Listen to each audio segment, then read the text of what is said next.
Sebelumnya di Battletoad The Heaven, Xiaoyan mampu mengalahkan Juno menggunakan teknik teratai apinya. Hal itu sudah cukup membuatnya bisa memasuki ruangan yang sebelumnya ditempati oleh Jenny untuk berlatih. Atas kejadian itu, Lenny tak terima melihat perbuatan Xiaoyan yang sok jago. Bagaimanapun Lenny akan terus mengingat kejadian ini dan berencana untuk balas dendam. Ruangan yang diambilnya ini sangat membantu Xiaoyan untuk terus berproses. Hanya butuh 4 hari saja, ia sudah berada di Do Grandmaster bintang 7. Selain itu, berkat kejeniusan Sun E, beberapa murid halaman dalam sudah bergabung dengan tim Gerbang Pan. Di episode kali ini sangat menarik coy, sebab Xiaoyan bertemu dengan seseorang yang sangat kuat di halaman dalam ini. Penasaran? Yuk langsung saja kita katakan bersama-sama. Dan film pun dimulai.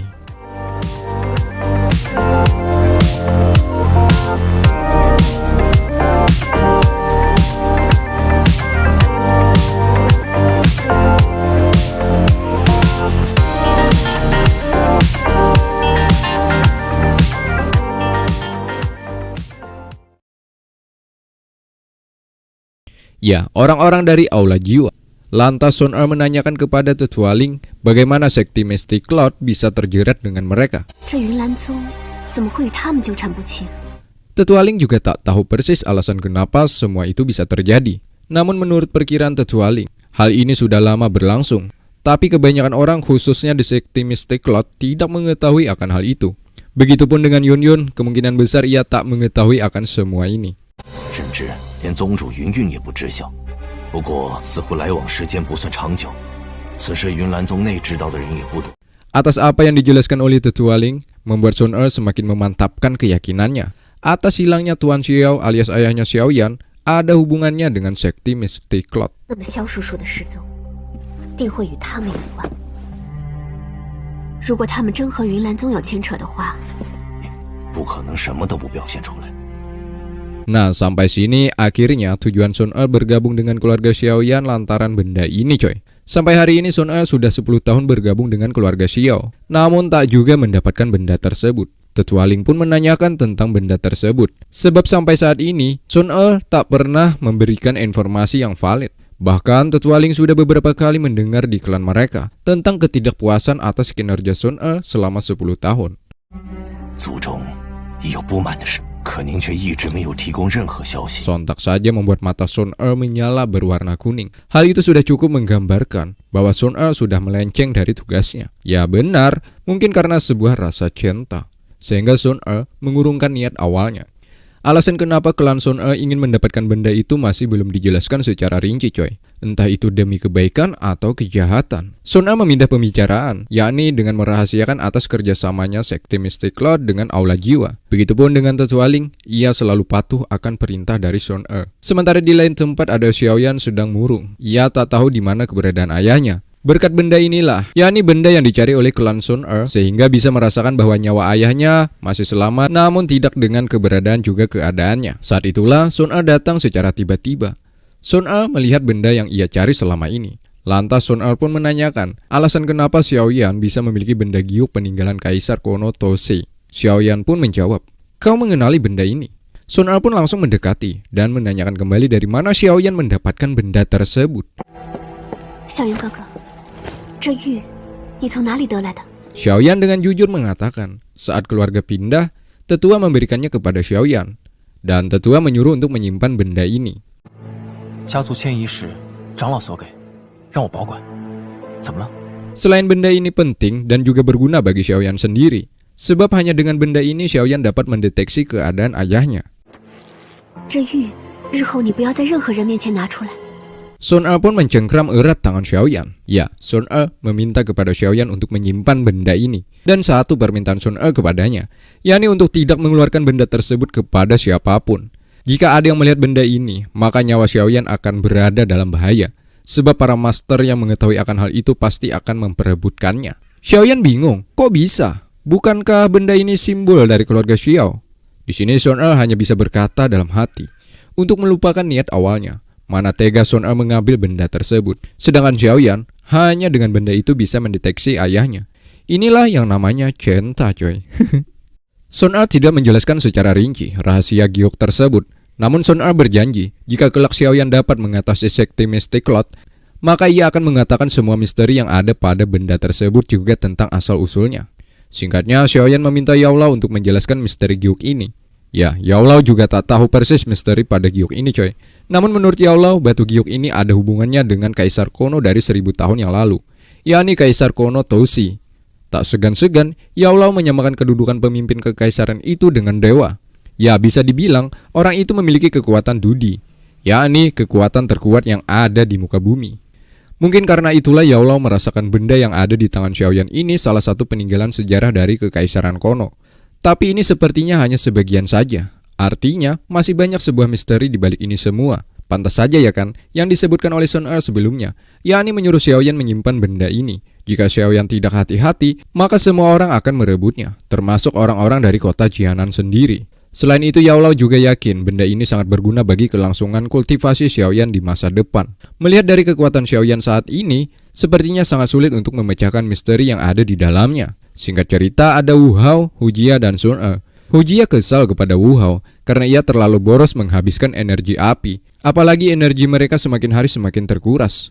Tak lama kemudian, Xiaoyan datang juga ke tempat mereka. Hu Jia pun menjelaskan tentang keadaan tim Gerbang Pan, yakni tentang merosotnya energi api di tim gerbang ini. Selain Wu Hao, pelaku utamanya, mereka juga memberikan beberapa energi api kepada anggota baru. Melihat keadaan seperti ini, Sun Er mencoba menenangkan dan mencari cara untuk mendapatkan energi api lagi. Ya, dengan itu juga Xiaoyan memiliki sebuah ide cemerlang. Ide apa coy? Yuk kita lihat saja. Yani Hu Jia langsung meminta kepada beberapa anggota lainnya untuk membeli beberapa ramuan. Nantinya ramuan obat tersebut akan dimurnikan langsung oleh Xiaoyan. Lalu mereka jual, sehingga ekonomi tim ini akan tetap terjaga. Saat Xiaoyan di pasar, ia melihat situasi yang ada di sini untuk kedepannya melangsungkan bisnis dengan lancar. Nah, ketika tak lama kemudian, ia mendapatkan arahan dari Yao Lao untuk menuju ke salah satu orang ini.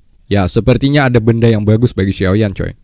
Namanya Lin Yan. Xiaoyan melihat ada racun di tubuh orang ini. Lin Yan juga murid berbakat coy. Sepertinya ia juga berada di tingkat Du Grandmaster bintang 7. Lin Yan menjual benda yang bagus bagi Xiaoyan, yakni kayu hijau. Lantas membuat rasa inginnya meronta-ronta. Xiaoyan ingin menyentuh benda tersebut. Dengan itu juga Lin Yan menghentakkan aura pembunuhnya. Jika tidak membeli, jangan coba-coba untuk menyentuhnya.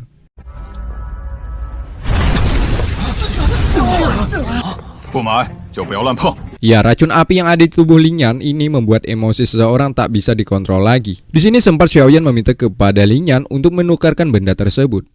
Sebab menurut Xiaoyan, tarif yang dipatok oleh Lin Yan sangatlah mahal. Hal itu rupanya membuat Lin Yan tersinggung. Bahkan ia tak mendengarkan nego dari Xiaoyan. Akibat racun api, emosi tak bisa dikontrol. Lin Yan menyerang Xiaoyan.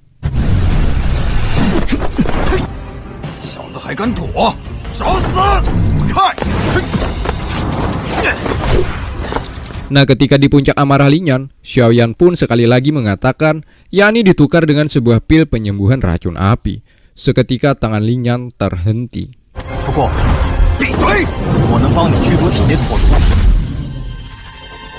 Awalnya ia tak percaya, sebab sudah puluhan alkemis di halaman dalam mencoba untuk menyembuhkan penyakitnya. Namun nihil, percuma saja. Xiaoyan pun mengeluarkan api dari tangannya. Selain itu, Xiaoyan juga memberikan obat kepada Lin Yan untuk menenangkan keadaannya saat ini. Nah, hal itu sedikit banyaknya membuat Lin Yan mulai percaya. Tapi dengan satu syarat, jika Xiaoyan ingin mendapatkan kayu hijau ini, maka ia harus menyembuhkan juga memberikannya 100 energi api. Ya, lantas Xiaoyan menolak. Ia pun kemudian mencoba melangkahkan kakinya untuk pergi. Karena menurut Xiaoyan, hal itu tidak sepadan dengan apa yang ia berikan hanya demi mendapatkan kayu hijau tersebut. Mungkin hanya Xiaoyan yang dapat menyembuhkannya. Akhirnya Lin Yan pun deal dengan permintaan Xiaoyan, yakni bertukar tanpa ada embel-embel lain. Singkatnya, Lin Yan dibawa ke kediaman tim Gerbang Pan. Di sini Xiaoyan menanyakan apakah ramuan obat sudah siap. Siap, tutur Sun Er. Sehingga tanpa banyak bicara lagi, Xiaoyan pun menuju ke ruangan pemurnian. Lin Yan disuruhnya untuk menunggunya di luar. Sebab proses pemurnian tidak boleh ada yang melihat alias bersifat rahasia.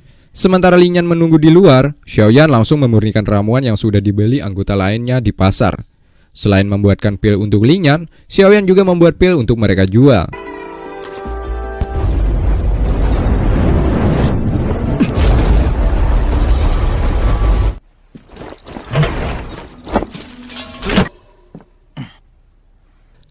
Satu malam suntuk, akhirnya Xiaoyan selesai. Lalu memberikan satu pil ini kepada Lin Yan, termasuk cara pakainya. Nah, sebelum ia pergi, Lin Yan mengatakan bahwa orang-orang di halaman dalam tak ada yang berani menantangnya. Jika Xiaoyan meminta bantuan, maka ia siap. Tidak seperti itu juga konsepnya, Nyan. Xiaoyan hanya ingin kayu hijau saja, tidak yang lain. Singkatnya, di sebuah ruangan, Xiaoyan memperlihatkan pil yang sudah dimurnikannya. Ada 83 pil pemulih qi, 62 pil pemulihan tubuh, dan 36 pil es murni. 回气丹83枚，固体丹62枚，冰清丹36枚，一共是181枚。 Jadi totalnya ada 181 pil. Sisanya dalam bisnis perdagangan ia serahkan kepada mereka bertiga termasuk anggota lainnya. 通知阿泰、铁木他们，尽可能调配人员，准备前往交易区。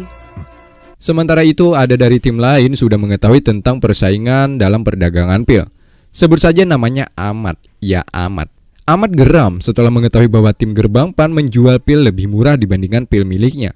Hal itu tentulah akan merusak ekosistem di tim mereka. Jika dibiarkan terlalu lama, maka akan berdampak buruk untuk timnya. Nah, tak lama kemudian, Bai Qing akan datang menemui Ahmad.